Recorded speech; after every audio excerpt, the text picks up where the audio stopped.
7th graders, this is Mrs. Travely with lesson 7.2, volume of a cylinder. If you're following along in your book, we are on pages 306 and 307. You need this sheet in front of you, you need a pencil, and you need a calculator. Alright, the volume of a cylinder, you're going to find it's not much different from the volume of a prism. It is the product of the area of the base and the height of the cylinder. So this should look familiar. This is the one you had last time. V is still volume. The big B represents the whole area of the base, and H represents the height. So V equals big BH. Say that one really fast, but be careful. All right. So if you're taking a look at the cylinder, it doesn't matter if it's standing straight up or if it's on its side. The area of the base means the area of the circle. The circle is the base. The base is the identical pieces here. And the height is going to be, again, the length of this line segment, the side length of the rectangle you learned before when we opened it up. So even if it's on its side, you're still going to find the area of the circle, and you multiply that by the height. And again, I know that we did some examples in class and talked about this, but picture, I have some chips here, a bunch of circles. All right, so if we know the area of this one circle, if I have a stack of these circles, to find the volume of this, all I need is the area of this piece, and I multiply it by how many chips I have, or what the height is. That's exactly what we're asking you to do here. So you're simply finding the area of the base and multiplying it by the height. And you do need to remember that the formula for the area of a circle is pi times the radius squared. I'm sure you all have that memorized from the last unit we covered. All right, so here's our first cylinder. It has a radius of 3 and a height of 6. It is your task to figure out what the volume of this cylinder is. So volume is equal to the area of the base multiplied by the height. To find the area of the base, it's a circle. We need to take pi times the radius squared, just like before. So again, I want you to use 3.14 for pi. The radius in this case, halfway across that circle, is 3. Radius squared means I have it twice. So when you plug that all in, plug it all in, plug it in. Hopefully you got 28 and 26 hundredths. All right, we're not done though. That's just the area of the circle part. To find the volume, we're supposed to take that amount, the big B, and multiply that by the height, which is 6. So plug it all in again. 28.26 times 6 in your calculator. Hit enter. We get 169 and 56 hundredths, and it is meters. Meters what? You better say cubed, because when you measure volume, we're seeing how many cubic meters can fit inside here. So meters cubed. Now, just like we talked about in class, how you can take length times width times height to find the volume of a box. Don't call it a box. I just call it that just in case. It's a rectangular prism. Well, with this one, you could actually take, instead of B times H, you're doing the same thing, but to find the area of the base, we took pi times the radius squared, and then we multiplied it by the height. So this guy right here, this will also work. This whole amount represents the B. So either way, we'll talk about both of them in class. Whatever your little heart desires, that's the one you can use. All right, example 2. I, of course, have to give you one that has some trickery in it, because, first of all, it's laying on its side. Oh, no. That's a mess. And this line is drawn all the way across, and oh my goodness, there's a dot in the middle. Everything that throws you off is in this problem. But I'm here to walk you through. Okay, so in looking at this problem, it's a cylinder. To find the, oh, pardon us for a moment. Mrs. Sullivan's going to grab the phone for me. All right. To find the volume of this cylinder, I need to find the area of the base and multiply it by the height. So to find the area of the base, I am supposed to take pi times the radius squared. So our pi is 3.14. The radius in this one, I give you diameter. Halfway across is 8 divided by 2, which is 4. So we're taking 3.14 times 4.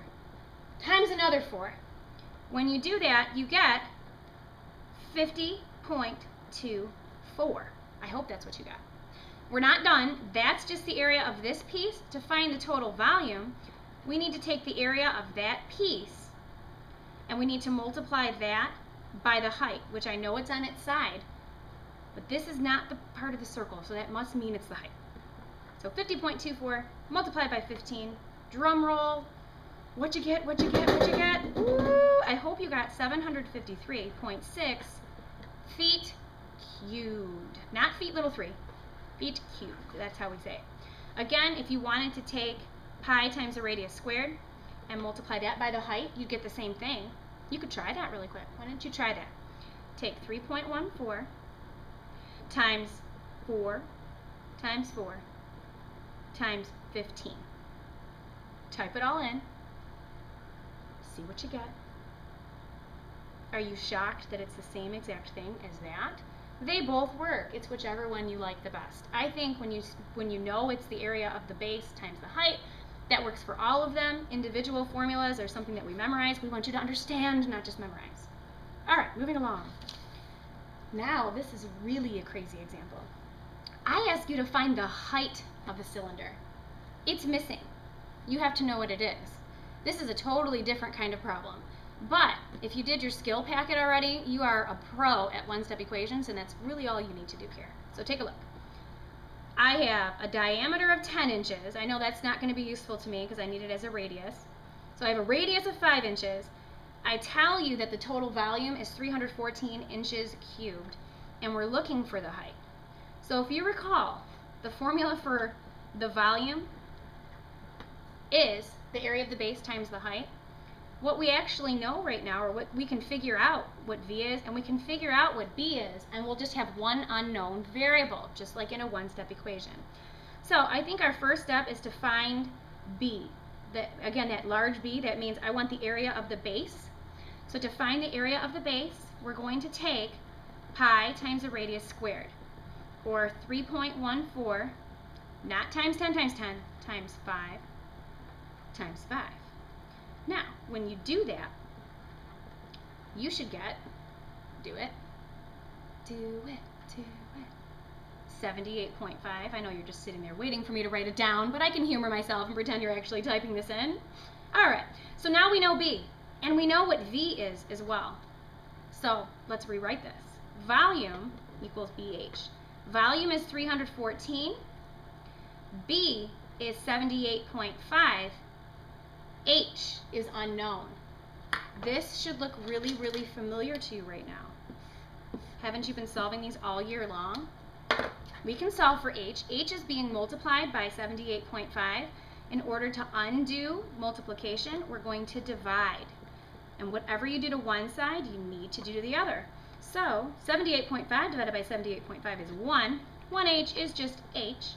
And 314 divided by 78.5. Do that one. Seems like it's going to come out to something crazy, doesn't it? But it comes out to a golfer's favorite number, 4. And this is all in inches, so this, of course, is in inches. So you'll have a couple of those to do tomorrow. You'll be fine. You can make it. It's just a one-step in disguise. It's some crazy problem with a bunch of pi symbols. All right, last example. How much salsa is missing from the jar? This is what I say when I come home and there's chips out and my salsa is almost gone. How much is missing? And I get out my calculator and find out how many chores they have to do to pay me back. Not really, I don't even like salsa, but makes for a good story. So hopefully you can see that there's some salsa left down here. There's about 4 centimeters of salsa left. This jar is 10 centimeters tall, and the radius is 5 centimeters. So when I ask you how much salsa is missing from the jar, what I'm really asking you is what is the volume of this piece right here? Because you see how that's empty? There's nothing in that. All right, so we need to know what this side length is, don't we? We need to know height. So if this is 10 from here to here, and this is 4, this would be 6. How did I get that? It's crazy. I took 10 minus 4. All right? So our height that we're working with is 6. Volume equals big B times H. To find the area of the base, we're going to do pi times the radius squared. So 3.14 is what we're going to use for pi. We use 5 twice because it's radius squared. And for b, you get 78.5. That looks familiar, maybe because we just did that in the last example. All right, once you have that amount, the volume equals big B, which we just found out is 78.5. And now the height that we're dealing with is 6, because that's how much somebody ate. It's all gone. So how much salsa is missing? 471 cubic centimeters is missing from my salsa jar. Now go have some chips and salsa and enjoy the rest of your night. Thank you.